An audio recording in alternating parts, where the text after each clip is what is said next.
लेकिन मैं आपको टर्नओवर के बारे में थोड़ा आइडिया दे सकता हूँ। अगर हम 1000 टन को 8000 रुपये पर टन से अगर मल्टीप्लाई करते हैं तो लगभग 80 लाख रुपए का हम साल में सिर्फ खाद बेच देते हैं। अगर आप 1 एकड़ से वर्मी कंपोस्ट प्लांट की शुरुआत करते हो तो आपके 150 बेड उसमें लगेंगे, और उससे अगर प्रॉफिट की बात करें तो लगभग साल में आपका 360 टन माल तैयार होगा। यदि आप 2 से 3 रुपये का मार्जिन भी लेके चलते हो तो लगभग 7 से 8 लाख रुपए का आप खाद में मार्जिन कमा सकते हो। किसान भाइयों नमस्कार। किसान भाइयों, आज मैं पहुंचा हूं अलवर राजस्थान में चेतन जी की वर्मी कंपोस्ट यूनिट पर। दोस्तों, अगर इनकी इनकम की बात करें तो साल का 50 से 60 लाख रुपए शुद्ध मुनाफे से वर्मी कंपोस्ट बिजनेस से कमा लेते हैं, और ये बिजनेस उन्होंने अपने दादाजी के कहने पर शुरू करा। तो किसान भाइयों, आज की इस वीडियो में हम बताएंगे आप कैसे वर्मी कंपोस्ट बिजनेस शुरू कर सकते हो, किस तरह से अपनी मार्केट बना सकते हो, कहाँ इसको सेल कर सकते हो, और कैसे मेरा किसान भाई प्रति एकड़ इस बिजनेस को शुरू करके साल का 10 से 12 लाख रुपए शुद्ध मुनाफा इस वर्मी कंपोस्ट बिजनेस से कमा सकता है। चेतन जी नमस्कार। नमस्कार प्रवेश जी। पहले सर अपना और अपनी यूनिट का परिचय दीजिए। सभी दर्शकों को मेरा नमस्कार। मेरा नाम चेतन यादव है और मैं अलवर राजस्थान में एक वर्मी कंपोस्ट यूनिट चलाता हूं जो जमालपुर गांव में लगी हुई है। कन्हैया ऑर्गेनिक्स के नाम से हम अपनी वर्मी कंपोस्ट यूनिट का चालन करते हैं। जी चेतन जी, आपकी एज कितनी है? प्रवेश जी, मेरी उम्र अभी 26 साल है। और शुरुआत आपने किस साल में करा था इसको? मैं जब 21 साल की मेरी उम्र थी तब हमने इसको शुरुआत किया था। तो चेतन जी, इस बिजनेस की शुरुआत आपने कितने बेड से करी थी? इस बिजनेस की शुरुआत हमने 6 बेड से करी थी जो हमने यहाँ प्लांट पे लगाए थे। और अभी कितने बेड हैं टोटल? अभी करंटली हमारे पास 40 फीट लंबे हमारे पास 300 बेड की यूनिट है। तो ये सर जानकारी आपको कैसे हुई, कैसे आपको पता लगा कि वर्मी कंपोस्ट बिजनेस भी होता है, उसको शुरुआत कर सकते हैं, उसमें इस तरह से प्रॉफिट भी कमा सकते हैं? प्रवेश जी, ये कोविड का टाइम था, जब कोविड की सेकंड वेव आई थी तब हमने यूट्यूब के ऊपर वर्मी कंपोस्ट के बारे में काफ़ी वीडियोस देखी थी। आपकी भी हमने बहुत सारी वीडियोस देखी थी। तो उसके बाद हमें मोटिवेशन मिला और हमें लगा कि इस फील्ड में हम कुछ अच्छा कर सकते हैं, और अपने घर पे रह के अपने गाँव के लोगों के लिए और अपने समाज के लोगों के लिए हम खेती में कुछ अच्छा करें। तो इस वजह से और इस कारण से हमने ये वर्मी कंपोस्ट यूनिट की यहाँ शुरुआत की। और अपना एजुकेशन बैकग्राउंड क्या है सर? मैंने सर बीएससी साइंस से की हुई है और राजस्थान यूनिवर्सिटी से मैं बैचलरेट हूँ, और उसके बाद हमने फिर ये यूनिट चलाई थी। सर, हम ये देख रहे हैं कि जो इस ऊंचाई तक आप पहुँचे हैं, इसमें आपने बहुत टेक्नोलॉजी का इस्तेमाल करा है। जो आपका खर्चा है यूनिट का, उसको आपने ज़ीरो कर दिया है। तो वो कैसे संभव हुआ, और क्या चीज़ आप ऐसी टेक्निक अपना रहे हैं जिससे ये संभव हो पाया है? प्रवेश जी, जब हमने इस प्लांट की शुरुआत करी थी तो हमारे लोकल एरिया में लेबर 400 रुपये का रेट चलता था, लेकिन अगर हम आज की बात करें तो लगभग 600 रुपये पर लेबर के हिसाब से काम होता है। तो हमने ये नोटिस किया कि टाइम के साथ साथ लेबर कॉस्टिंग भी बढ़ती जा रही है, और दूसरा लेबर मिलना भी बहुत डिफिकल्ट होता जा रहा है। तो हमने शुरुआत से ही ऑटोमेशन पे पूरा फोकस रखा। अब जैसे हमारे प्लांट पे आपने देखा है, हमने वाटरिंग के लिए टोटल स्प्रिंकलर सिस्टम लगाया हुआ है। प्लांट पे रेगुलर काम आपका सिर्फ वाटरिंग का होता है, तो हमने स्प्रिंकलर सिस्टम से वाटरिंग कर रहे हैं, तो हमारी लेबर कॉस्टिंग बहुत ही ज़्यादा बचती है। लगभग डेली की 5 लेबर हम वहाँ बचा लेते हैं। दूसरा, छोटी छोटी हमने मशीनें अपने प्लांट पे बनाई हुई है। जैसे हम खुरेदा लगाते हैं तो खुरेदा लगाने में लेबर को बिल्कुल झुक के काम करना पड़ता है, और उसमें मेहनत भी बहुत ज़्यादा लगती है, और एक लेबर दिन में 30 बेड पे ही खुरेदा लगा पाती है। लेकिन हमने एक पावर टिलर के पीछे एक अटैचमेंट तैयार किया है, और उसको थोड़ा सा मॉडिफाई करके हमने उसको तैयार किया है, जिससे हमारी लेबर कॉस्टिंग आप ये लगा लो कि जहाँ एक लेबर दिन में 30 वर्मी कंपोस्ट बेड पे ही खुरेदा मार पा रही थी, वहाँ हमारा एक लेबर 1 घंटे में 300 बेड पे एक खुरेदा मार पाता है। हमारा टाइम भी बच गया 8 गुना, और हमारा काम भी 10 गुना ज़्यादा हो गया। दूसरा, जैसे गोबर डालने के लिए हम वर्मी कंपोस्ट बेड में ही सीधा ट्रॉली से खाली करवाते हैं, और उसको फिर हमने एक ट्रैक्टर के पीछे अटैचमेंट बनाया हुआ है जिसको हम लेवलर बोलते हैं, उससे हम पूरे बेड में लेवल कर देते हैं, तो वो गोबर फैल जाता है। उसके बाद सिर्फ जो ईंट पे गोबर बचा है आपको वो फावली से हटा के बेड को सही शेप देनी है। तीसरा, अगर हम बात करें, जो लेबर हमारी सबसे ज़्यादा लगती थी वो वर्मी कंपोस्ट स्क्रीनिंग में लगती थी। यानी जब हम वर्मी कंपोस्ट को छानते हैं तो हमें 6 से 7 लेबर की ज़रूरत होती थी, लेकिन हमने उसकी भी एक मशीन अच्छी डेवलप करी हुई है जिससे हमारी वहाँ भी बहुत ज़्यादा कॉस्टिंग सेव होती है। तो आप छोटा छोटा करके आप बहुत ज़्यादा पैसा बचा लेते हो, और जो पैसा आप बचाते हो वही बिजनेस में आपका एक तरीके से प्रॉफिट माना जाता है। सर, जैसे ही एक बेड हम देख रहे हैं, इसकी लंबाई चौड़ाई कितनी है? जो हमारे पास ये बेड लगे हुए हैं 40 फीट लंबे हैं और 4 फीट इनकी चौड़ाई। इसमें जो गोबर आता है वो कितना आता है? यानी जो खर्चा कैलकुलेशन देख लेते हैं एक बेड की, कितना इसमें गोबर लगा, कितनी लेबर लगी, कितना इससे हमें आउटपुट हुआ, और कितना हमें इससे प्रॉफिट हुआ? खर्चे की अगर हम बात करें तो एक हमारा इन्वेस्टमेंट होता है, दूसरा हमारा रनिंग कॉस्ट होता है। इन्वेस्टमेंट बेड के हिसाब से होता है, रनिंग कॉस्ट मैं आपको इसकी बता सकता हूँ। एक जो ट्रॉली हमारी गोबर की आती है वो 3000 रुपये की आती है, और उसमें हमारे 2 वर्मी कंपोस्ट बेड बनते हैं। यानी एक बेड में हमारे 1500 रुपये का गोबर लगता है, जिसमें हमारा 800 किलो वर्मी कंपोस्ट तैयार होगा, और वो हम मार्केट में सेल करेंगे। इसमें हमारी लेबर लगती है, पैकिंग मटेरियल लगता है, हमारी इलेक्ट्रिसिटी कॉस्ट लगती है, वाटरिंग कॉस्ट लगती है। इन सब चीज़ों को अगर हम मिलाएं तो ये लगभग 3000 रुपये पर बेड के हिसाब से हमारी कॉस्टिंग बैठती है। और खाद सर कितनी इससे मिलती है हमें? लगभग 800 kg हमारा वर्मी कंपोस्ट एक बेड से तैयार होता है। कितने दिन में? ये वैसे तो 70 से 75 दिन की साइकिल होती है, लेकिन मौसम के हिसाब से टाइमिंग बढ़ भी जाता है और कम भी हो जाता है।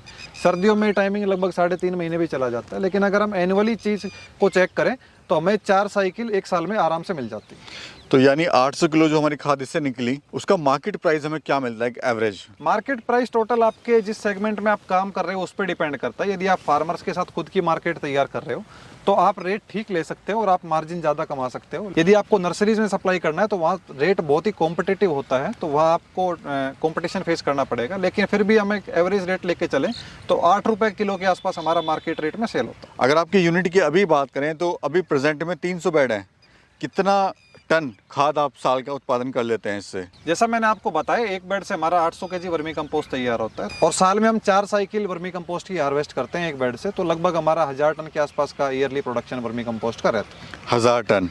और मार्केट प्राइस आप कितने में इसको सेल कर रहे हैं? 8 रुपये किलो हम बल्क में यहाँ से सप्लाई करते हैं। तो ऑल ओवर क्या अभी आप मुनाफा ले रहे हैं सिर्फ खाद बेचकर? इसमें हम लोग अर्थफॉर्म नहीं जोड़ेंगे और ना ही आपकी कंसल्टेंसी जोड़ेंगे, सिर्फ और सिर्फ खाद से। पूर्वेश जी, मुनाफा तो हमारी इंटरनल चीज़ें हैं, वो तो हम शेयर ऐसे सोशल मीडिया प्लेटफॉर्म पे नहीं कर सकते, लेकिन मैं आपको टर्नओवर के बारे में थोड़ा आइडिया दे सकता हूँ, जिससे जो नए एंटरप्रेन्योर इस काम में आना चाहते हैं उनको थोड़ा सा मोटिवेशन मिले। अगर हम 1000 टन को 8000 रुपये पर टन से अगर मल्टीप्लाई करते हैं तो लगभग 80 लाख रुपये का हम साल में सिर्फ खाद बेच देते हैं। उसके बाद हमारी कंसल्टेंसी होती है, कुछ हम प्रोजेक्ट लगाते हैं और कम केंचुआ भी सेल करते हैं एक अच्छी क्वांटिटी में, तो उससे भी हमारा एक रेवेन्यू जनरेट होता है। मैं आपने ईंटें लगाई हुई हैं चारों तरफ, लोग जो हैं सिर्फ पॉलीथीन लगाते हैं या फिर नहीं भी लगाते हैं, जो आपका मॉडल है किस तरह से काम करता है? वर्मी कंपोस्ट बनाने से पहले सबसे पहले आपको एक फ्रेम तैयार करनी होती है, जिसको हम अपनी भाषा में बेड बोलते हैं। बेड का मतलब है कि आपको जमीन समतल करके उसके ऊपर पॉलीथीन बिछानी है। उसके बाद आपको 4 फीट चौड़ाई और 30 फीट लंबाई एक स्टैंडर्ड साइज होता है। लंबाई आप कम या ज़्यादा भी कर सकते हो, लेकिन चौड़ाई फिक्स होती है 4 फीट। उसकी पन्नी बिछाने के बाद आपको बेड के चारों तरफ एक एक ईंट लगानी है, ताकि उसकी एक फ्रेम डिसाइड हो जाए और वो बेड बिल्कुल सीधा रहे और बार बार आपको बेड को सीधा करने के लिए मेहनत ना करनी पड़े। उसके बाद आपको उसके ऊपर गोबर डालना है। गोबर को आपको जब तक ठंडा करना है तब तक उसमें से सारी मीथेन गैस ना निकल जाए। गोबर ठंडा होने के बाद में आपको 30 फीट लंबे बेड में 30 किलो कल्चर डालना है। कल्चर का मतलब है केंचुआ, हम कल्चर बोलते हैं क्योंकि केंचुआ 30 फीट के बेड में आपको 30 किलो कल्चर डालना है। कल्चर डालने के बाद में 70 दिन तक आपको सिर्फ उसमें मॉइस्चर और टेम्परेचर मेंटेन करना है। टेम्परेचर आपका लगभग 27 डिग्री के आसपास होना चाहिए और मॉइस्चर आपका 30 से 35% के आसपास होना चाहिए। इसको आप वैसे मीटर से भी चेक कर सकते हो या मैनुअली भी चेक कर सकते हो, उसके अलग अलग तरीके हैं। केंचुआ डालने के बाद 70 दिन तक आप मेंटेन कीजिए मॉइस्चर को, टेम्परेचर को। उसके बाद आपका खाद बिल्कुल बन के तैयार हो जाएगा, जो बिल्कुल चाय पत्ती की तरह आपको दिखेगा। उसको हार्वेस्ट करने के बाद फिर आप मशीन पे ले जाइए, वहाँ छानिए। उसको छान के या तो अपने खेत में यूज़ कीजिए या फिर आप जिसको कस्टमर को आपको डिलीवर करना है उसको आप पैक करके दीजिए। तो ये एक पूरी साइकिल होती है, खाद बनने से लेके, गोबर आने से लेके और खाद बनने तक की। खाद बनाने के बाद हम इसको प्रोसेस करते हैं, मशीन में फिल्टर करते हैं, उसके बाद पैक करके कस्टमर के पास डिलीवर करते हैं। जब आपने काम शुरुआत करी थी तो इसमें आपको दिक्कतें क्या क्या आई थी? जैसे मार्केटिंग की दिक्कत आई होगी, आपको बाकी चैलेंजेस क्या क्या आए थे इसमें? सर, मार्केटिंग का जब हम शुरुआत करते हैं तो हमारे मन में एक डर होता है कि मार्केटिंग की दिक्कत आएगी, लेकिन हमें ऐसे कोई दिक्कत फेस करने को मिली नहीं, क्योंकि हमारे यहाँ ग्रीन बेल्ट है, खेती काफ़ी अच्छी होती है। और किसान यहाँ अगर सब्जियों की खेती करता है तो वो शुरुआत में थोड़ा डालने से हिचकता है, लेकिन जब वो रिजल्ट देखने स्टार्ट कर देता है तो वो माल अपने आप खरीदना चालू कर देता है। तो मार्केटिंग हमें इतना फोकस करने की ज़रूरत नहीं पड़ी, लेकिन हमारे पास मेन जो दिक्कत थी वो प्रोडक्शन की थी, कि एक same quality of production her bed में बने और दूसरा एक परफेक्ट टाइम में हमारा खाद तैयार हो और कम कॉस्टिंग में हम कम लेबर में बना पाए। तो वो हमें बहुत सारी समस्याएं देखने को मिली।